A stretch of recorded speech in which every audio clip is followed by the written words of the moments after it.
Mutant Ninja Turtles, Teenage Mutant Ninja Turtles, Teenage Mutant Ninja Turtles, heroes in a half shell, turtle power. Yeah, I'm back. I am back with, as promised, something a bit TMNT-ish. Just a little bit of a, not a retrospective so much, such a little, I suppose it's a retrospective in a way. It's me talking about my personal experiences with Turtles, how I came to be a TMNT fan, or at the time, a TMHT fan. But we will talk about that a bit later on. Obviously, I've got some figures to show you as well, some of which I reviewed a long time ago, a couple of years ago even, back when I was filming on an old mobile phone. But I've got two more new figures to show you as well. And yeah, just a little go around about how I got into TMNT all those years ago. Picture it, it's about 89, 90 in the UK, and I don't really remember how it came about. I must have been in either the second or the third year at school. Whatever grade that would be and whatever year that would be now. But at the point, it was the third year in secondary school. In fact, it could have been the second year. That long ago, I can't remember. But it just crept in that there was this thing going around called the Teenage Mutant Hero Turtles. And that I should really be a part of that. And these toys started appearing. Sadly, I've not got any of them. But I might do soon because they're bringing them out again at Midco, I believe it is. And these toys started appearing, and they were these weird mutant ninja turtle-y things, and it was a very strange concept of these mutants. It's a very sort of 1950s B-movie thing. And then this cartoon appeared on BBC One, or Children's BBC, and yeah, it looked relatively well made. It was pretty goofy, but also quite cool at the same time, and there was just something about this concept of these turtles who were ninjas that suddenly went ting in my brain and said, yeah, you must like these. In fact, my friends Rob Kelly and Andy Welch were quite into them as well. And Andy previously had a little bit of experience with the original comics by Eastman and Laird, which bear little to no relation to the concept that we saw on the television. In fact, the concept that we in Britain saw on the television bore little to no relation to the American stuff, because ours was cut to all hell. Someone at the BBC decided that ninja was a bad word. Ninja was a nasty word and should be excised from any broadcast. So they changed from the Teenage Mutant Ninja Turtles into the Teenage Mutant Hero Turtles. All references to ninjas, all references to nunchucks were taken out. They left the stuff with the side daggers, the swords and the bow staff in though, and arguably I would find a bow staff, number one, easier to come by, number two, probably more dangerous than nunchucks, because nunchucks at least take a little bit of time to whirl up to some sort of fighting speed. With a bow staff, you just whack somebody around the head whenever you feel like it. Same with swords and side daggers, although in my 37 years upon this planet I have not come across a pair of side daggers, so which is a shame really. I wouldn't mind to go with them, but there you go. You had this weird concept of these four turtles who had been mutated living in the sewers with their sensei and a reporter who comes across them and finds out how they came to be and allies with them to fight against the evil Shredder, who was in partnership with a brain creature called Krang from Dimension X, which was a dimension basically of total war. It's nuts when you think about it. If you try pitching that to someone, can you imagine how they pitched it? Well, they didn't pitch it. Basically, Playmates wanted to make toys of this thing and pitched it to David Wise, the brilliant writer of lots and lots of things, but he will forever be known as the Turtles creator. As pertains to us, Eastman and Laird obviously had a lot to do with helping out, flesh out these turtles that they'd created in the comics, but ultimately, for the television cartoon at least, David Wise created TMNT for most of us. The characters that we willingly recognise as Michelangelo, Donatello, Raphael and Leonardo are four aspects of David Wise's character. He's said so on so many occasions that this is the case. Those four guys are him. There's a great interview with David Wise on one of the Transformers DVDs. I think it's the Season 1 UK version for Metrodome. And he actually does talk about You know, he loves Transformers. He enjoyed writing for Transformers, but his heart will always belong to TMNT because those 4 guys are him. And he loves Japanese stuff, which you can sort of tell in a lot of the Japanese influences, not only on the show but on things like Hamato Yoshi. He does know a lot about Japan. It's always done respectfully. Unlike a lot of 80s cartoons where, I'm just saying, Quick Kick. I'm just saying, Quick Kick from G.I. Joe. Not the most respectful Asian character, but the Asian characters they always had in TMNT were quite respectful, and I think it's because David Wise had that great respect for Japan. He also likes his B-movies, which is why most of the TMNT episodes are named sort of corny B-movie references and things like that. The cartoon ran for a long time. We only really saw bits in the UK before they got bored and gave up. And I don't even think half of it is that they got bored. The problem with TMNT in Britain, or sorry, TMHT in Britain in the early 90s is that it was the BBC that ran it. And the BBC famously don't really like showing ad campaigns. They're not allowed to because of the licence fee. And I guess they felt at the end of the day that basically what amounts to a toy commercial, it was paid for by Playmates primarily. I think because of that they felt uncomfortable with showing it, and so they only showed sort of season 1 and parts of season 2 and then gave up. The show itself, and I didn't know this until a couple of years ago, ran until about 1996-97, so it ran for a long time. It was 10 seasons in all. Third season being the most episodes, I think it was 67 episodes, and then obviously petering out towards the end till about 6 episodes a season. But even so, that's amazing for a cartoon show to run 10 seasons. At one point, it was the longest running cartoon show on television until The Simpsons overtook it, which is a shame because The Simpsons sucks. But yeah, it ran for a long time. You also had things like the Archie comics, which I'm currently making my way through. I remember getting some of those as a kid. I used to have a paper round. And the newsagent whose papers I delivered actually sold the Archie comics. I think they either got them in from America or Britain started distributing them in the early 90s for like a second. But I got a lot of those comics and really loved them. They were very, very strange and very, very early 90s in art style and in plotting and story. They were a lot more serious than maybe the cartoon was.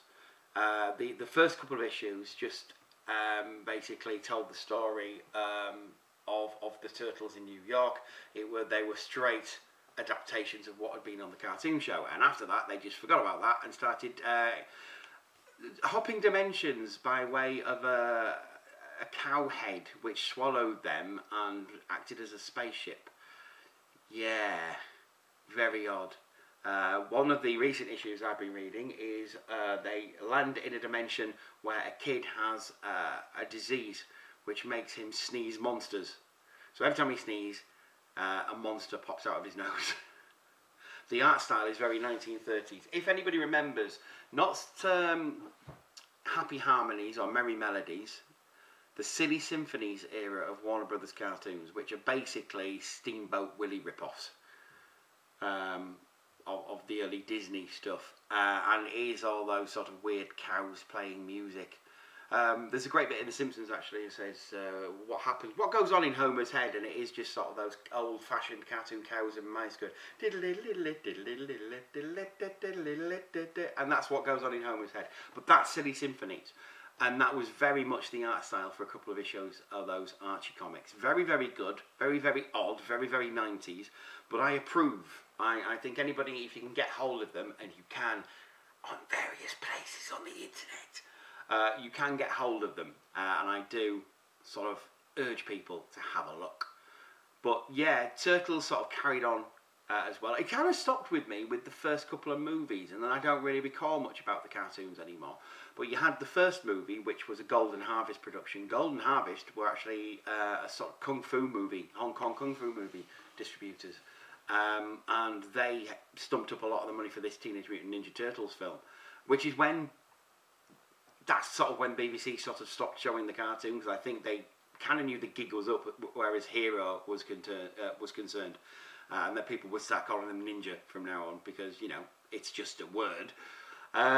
The first film's brilliant. I love the first film. It's a really good, well done film about family, which is a recurring theme in Teenage Mutant Ninja Turtles. This idea of family, because they are brothers at the end of the day. And if they're not brothers by blood, then they're certainly brothers by the code of honour that they share. The fact that they are a constructed family rather than a family of blood. It depends which continuity you look at, obviously. A lot of continuities do regard them as blood brothers. There is one that doesn't, and that is the next mutation, but we'll talk about that in a bit. So obviously you've got the movie, which is very much about family and introduces the Turtles again, and Splinter and the Foot and Shredder, and has a different origin story for Splinter. Obviously in the cartoon he was Hamato Yoshi, who was kicked out of the Foot Clan, fled to New York and was mutated by accident by Shredder. You've then got the film where Hamato Yoshi is the master and Splinter was always his pet rat, who mimicked his movements from his cage and became the ninja master by way of proxy. And when Yoshi and Tang Shin fled to America, Orokusaki followed them, killed them, and therefore created Splinter because he had to hide in the sewers and got mutated, which explains in the second movie was a complete accident. So the movies had a very different origin story for Splinter, one that I actually approved of. I don't mind that because it is the comic origin, and the movie was sort of a blend of the comic and the cartoon brought together, blended up lovely and brilliantly, and I really liked that first movie. I think it's a very good movie. It has its flaws, but I think it was very low budget considering what they had. There wasn't, I think a lot of the money was spent on the animatronics by Jim Henson, because it was a Jim Henson Puppet Workshop movie as well, which is brilliant. Just before they sort of started doing things like Farscape, and sort of they were going away from Muppets a little bit. So there's not much Muppety stuff going on with those cartoons. With those costumes. You had some good voice talent. You had Brian Tucci, you had Corey Feldman, you had Josh Pace, and Robbie Rist, Cousin Oliver, obviously very, very active on Facebook these days. Josh Pace was the only one to actually fill a suit and do the voice, which didn't happen normally, but he was brilliant as Raphael. Raphael was a very good character, and if anything, the film was about him more than anybody else, or him and Leonardo sort of coming to terms with each other, that the fact that they are very different, but they are still family, and they do still care about each other very much. So you've got a lot of themes running in that film, and some kick-ass fight scenes, and the last scene between him and Shredder and Splinter is amazing, because it's got all that kung fu revenge stuff going on that, quite frankly, I can't get enough of. Also, you had Casey Jones appearing in that movie, and I think he wasn't in the cartoon much. People seem to think he was, and he really wasn't. He was much more prevalent in the films, and I really like him because it's I think it's Elias Koteas, his name. Brilliant. He's just perfect as Casey Jones. He's just a wise ass that you want. And Judith Hoag as April O'Neil, very, very good as well. The second film took it in a little bit more of a goofier direction. It was a bit more kid-friendly, but still very good. I enjoyed the second film very much. Brought in the character of Kino, I think his name is, who is the human counterpart to the Turtles and makes friends with them. Very, very good. And David Warner's in it, as is Vanilla Ice, sadly. But there you go. You can't have everything. Again, Super Shredder. Shredder mutates himself and turns into Kevin Nash. Seriously, that's Kevin Nash. Which is why when CM Punk said, "Oh, look, it's Super Shredder," that's why he said that, because that is Kevin Nash who was Super Shredder. I never liked how Shredder got beat in the second film. He basically just whacks a couple of poles on a boardwalk and gets crushed by the boardwalk. It's not exactly brilliant. I suppose you could say it's a reaction to the serum, to the mutagen, but I don't know. I never liked it. Did remind me though, and I had seen this film by that point as well, Super Shredder's apotheosis, I think is the correct word for that. It reminds me very much of Terence Stamp in Alien Nation. If anybody's seen Alien Nation, there's a part in it where Terence Stamp, who is effectively an alien drug pusher, drinks a serum made from the Tectons, and he turns into a massive rage beast. It was very much like Super Shredder. Very, very much like Super Shredder. Always reminded me of that. Anyway, the third film, Turtles in Time, has a bit of a reputation. Now, the angry video game nerd absolutely hates that film and says it is a betrayal of everything that he liked about Turtles. Personally, I quite like it. I have no problem with Turtles in Time, or whatever it's called. Teenage Mutant Turtles 3. I suppose Turtles in Time is the video game, really. But the third film I have no problem with. Stuart Wilson's in it, goddammit, and I love that guy. I think he's great in everything he's in, and he's British. And he got his foot shot off in Hot Fuzz, so, you know, I have no problem with that film. It's a good film. Is it goofy? Of course it's goofy. It's the period when Turtles was going a bit goofy and a bit too kiddified for my taste. But it's still eminently watchable. It's a B movie, to be sure. It really is a B movie. But I really like it. I'm sorry. I really like that film. I suppose the final thing in sort of G1 Turtles we need to talk about is the next mutation, which was a Saban show. We know it's a Saban show because they had a Power Rangers crossover. I shit thee not. It wasn't good. It was also the first Turtles property not to have them portrayed as brothers and explicitly say that they're not portrayed as brothers. Why, I hear you ask? Very simple reason why. They brought a female turtle into the mix called Venus, as in Venus de Milo, which doesn't make sense for a number of reasons, but the main reason is that all the 4 turtles are named after painters, Renaissance artists, and she is a work of art. So I don't know what they're trying to say there. Can females not be artists, I suppose? Is she just pretty and therefore a work of art? I don't know, but she was a shinobi, which is a Chinese shadow warrior rather than a Japanese shadow warrior. And she was brought in just as a love interest, really, so the boy could drool over her, which is why they're not portrayed as brothers, because if it was, you'd have a bit of a Luke and Leia thing going on there. I didn't like the next mutation. I had seen roughly 4 episodes before I thought, nah, I'm out. I can't watch this. It's shit. It was during a very weird time where the Turtles property didn't really know what it was doing with itself. It kind of had a feeling that it was going downhill, didn't know where to go, needed to be revitalised. And eventually it did, with the 2000 series, which was very, very good. I haven't seen as much of it as I would like, but I always keep meaning to go back, and one day I'm sure I will. What I have seen is the crossover episode, Turtles Forever, which basically brought a close to that 2000 series. And you had that, you had it crossing over with the original TMNT series, and also the comic books, and a little bit of live action in there for good measure. I like it, but it has problems.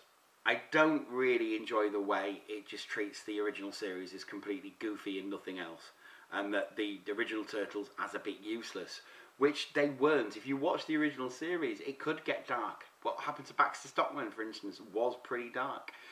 Aliens did die in that show. They did cut off the heads off robots. They did fight a lot. It wasn't as goofy as it made out. I suppose they had to distinguish itself from the original series and say, look, we are a bit harder edged. We say things like, what the shell, her, and we do have fights and things like that. I understand that. The other problem I have with it is the original voice actors weren't involved or even asked to be involved. Apparently there was a problem with the unions on that one, which is a bit shitty. They could have held out and sorted something out, I am sure. The fact that nobody who worked on the original series was even consulted says it all, really. And I've spoken to Townsend Coleman about this, the guy who provided the voice of Michelangelo, and yeah, he wasn't very happy. Apparently none of the original voice actors were very happy that they were left out, but what can you do? What can you do? I personally, I like it, but it's got problems, and that's all I shall say, really, about Turtles Forever. I do like the way they incorporated the original black and white Turtles in there. That was pretty cool. And they also showed you how lame Shredder's death was, because I think he died within the first 3 issues, and it wasn't very good. The way that Shredder died, he basically slipped and fell off a roof, and wasn't really seen again, I believe, in all the comics, the original Mirage ones, but there you go. So yeah, that's just sort of a little retrospective of my thoughts and feelings about Turtles over the years. I love them. I love the Teenage Mutant Ninja Turtles. I have a soft spot for all of them, especially Donnie. Donnie is my favourite. I really do love Donatello. Oh yeah, just a very, very quick word about the new series, the new Nickelodeon series. I haven't seen much. I've seen the first few episodes. It's very good. I have no problem with it. I just need to really catch up and find a YouTube channel which will actually show me all of them so I can just power through them all. That'd be great if I could do that. So if anybody can help me out with that, please let me know. The toys are certainly good, and you've got a new movie coming out which we shall talk about in another video. because I'm very much looking forward to it. I can't wait until that movie comes out. I know a lot of people seem to be having trouble with it. I have seen nothing on there that doesn't look like the Teenage Mutant Ninja Turtles to me.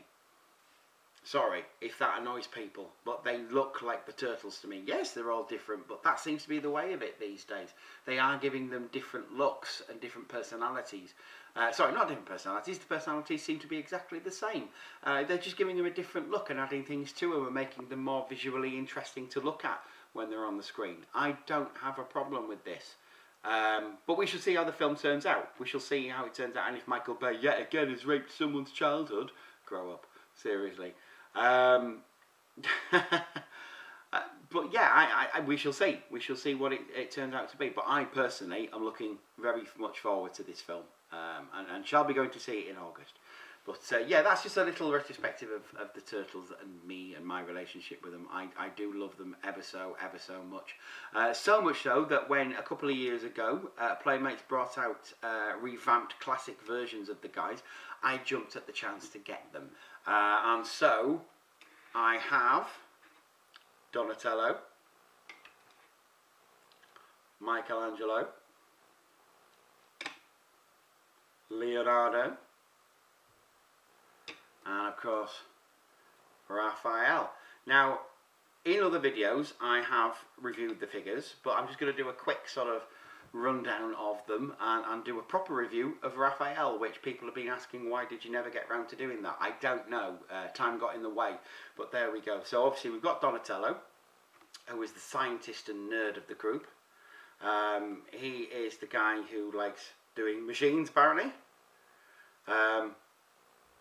And he's basically, yeah, he's the tech guy, he's the gobbledygook. He's the guy who in the show will say, we'll reverse the polarity of the neutron flow, which is one of David Wise's favourite things to say, because it was on Doctor Who, specifically the third Doctor. So you get a lot of Doctor Who references in Teenage Mutant Ninja Turtles, the original cartoon, because David Wise loves his Doctor Who. So very, very good figure. Very, very nice, as I've said before in previous videos. I do like the fact that all these guys now have different decos as regards their skin. And yeah, Donnie, very, very nice, very good bow staff. Love this guy to bits. He's by far my favourite turtle. You then got Michelangelo, who is most people's favourite turtle, I find, mainly because at the time he was the kid-friendly character. He was the guy you were supposed to like. Again, very nice figure. Again, coloured different green from the rest of them. The nunchucks are very, very cool because they actually have a chain on them this time, unlike the original figure, which was just a plastic sprue that held the two pieces together. But again, very, very nice figure. Great character, very kid-friendly, voiced by Tamsin Coleman, Donnie voiced by Barry Gordon, obviously. Yeah, brilliant stuff. Really loved Michelangelo. Really, really loved that guy. He's so cool. Pizza obsessed, obviously. You then got Leonardo, who everybody says he's boring, and that really winds me up. I don't like it when people say Leonardo's boring. He's not boring. He's the glue that binds them together. He's the responsible one. He is the one that allows the others to go off and goofing around and messing around and cracking all their jokes. Someone has to bring it all back on track and make things happen, and that guy is Leonardo. He is the responsible guy. And when he goes off the rails, you see how bad it turns out. Not very well is the answer. But that's Leonardo. Love Leonardo. Now finally we have Raphael. According to the song Turtle Power, he's the leader of the group. No, he's not. He never was. We can take him off, actually. Raphael is the wise ass of the group. He is the sarcastic. In the original comics, he was the most violent one. He was the guy who would go out and start picking fights. Much as he did in the film, he'd go out on patrol on his own and start picking fights. However, in the Teenage Mutant Ninja Turtles cartoon, he was just a wise ass. He was a guy who would make funny comments all the time. Voiced by Rob Paulson. Oh yeah, sorry, Leonardo, voiced by Cam Clark. A very, very good voice actor. Also voiced D'Artagnan, if you didn't know. But obviously, Raphael, voiced by Rob Paulson for most of the time. And yeah, wise ass. He's cool but crude, as the song says.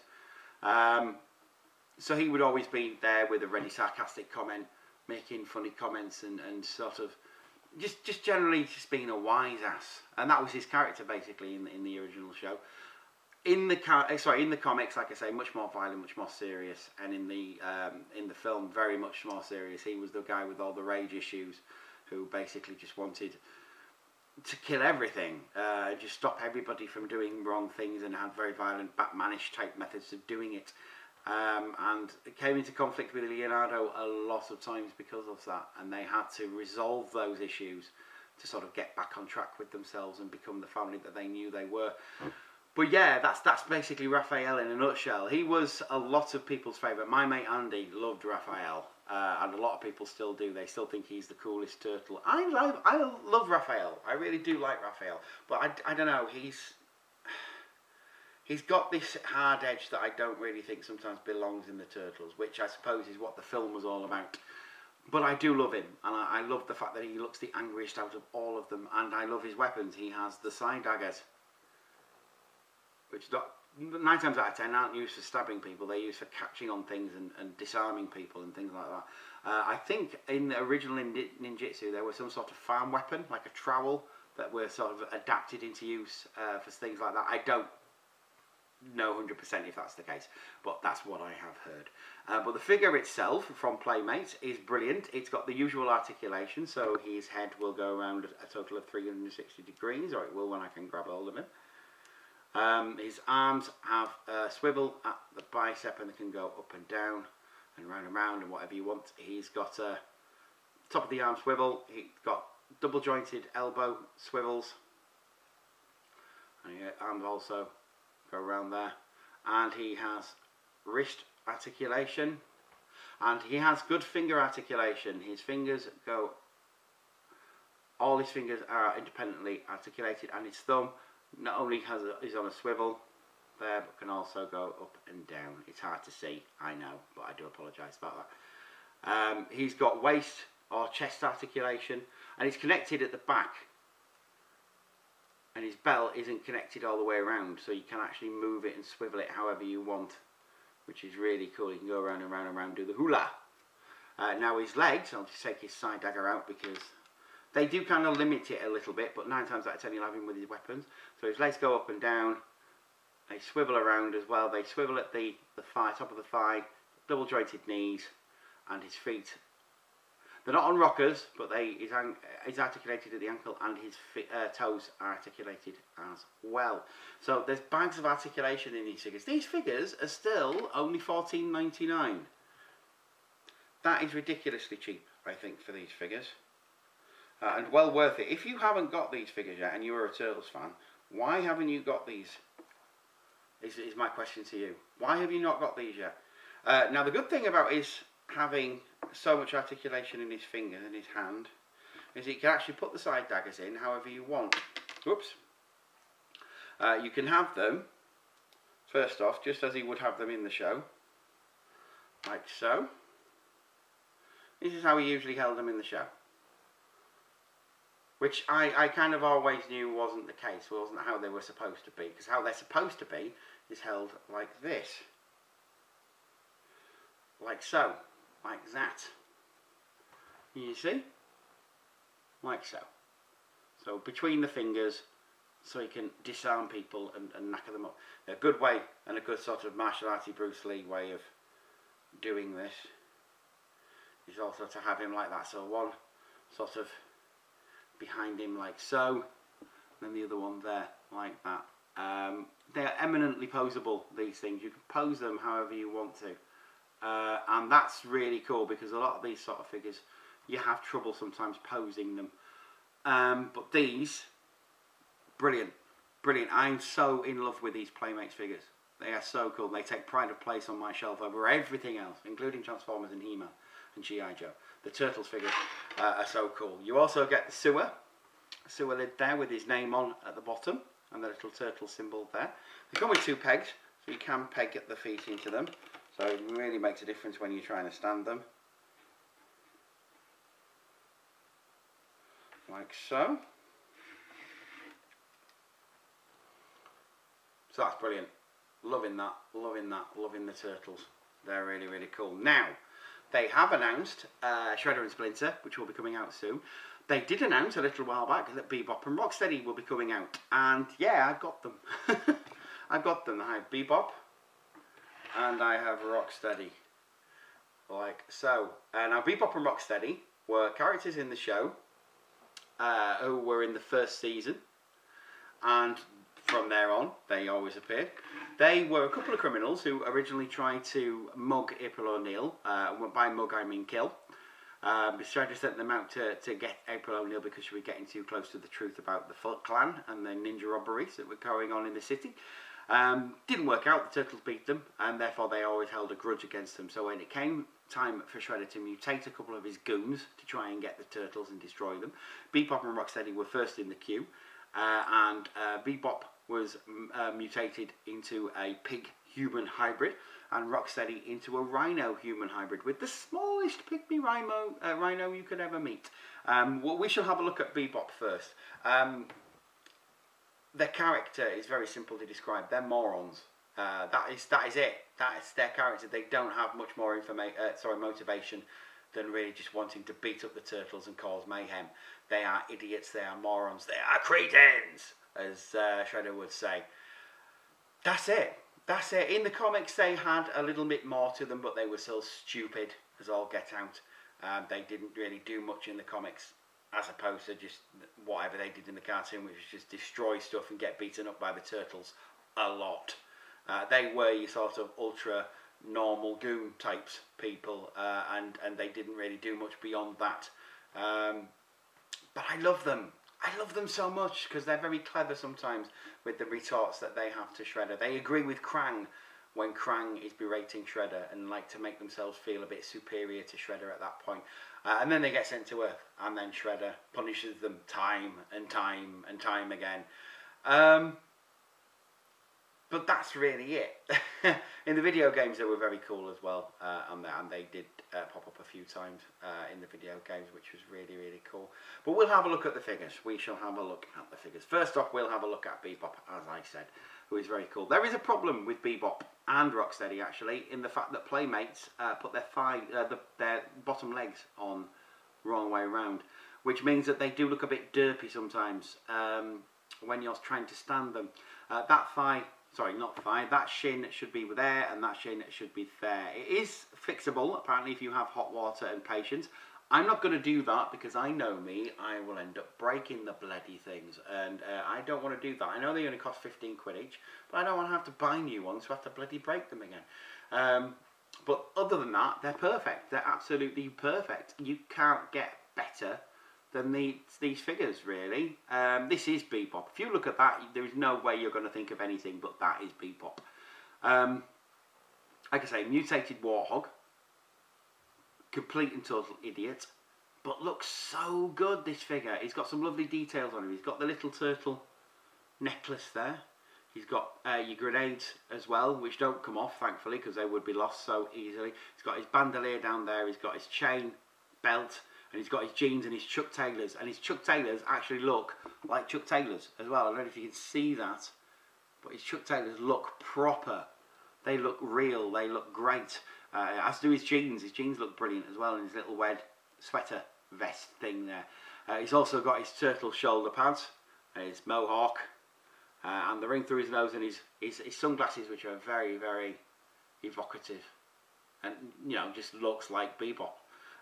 Comes with his gun as well, his drill gun, his drill laser thing that he carries, and thankfully it fits into his hand very, very nicely and snugly, and with the trigger finger in the gun as well. I don't know if you can see that.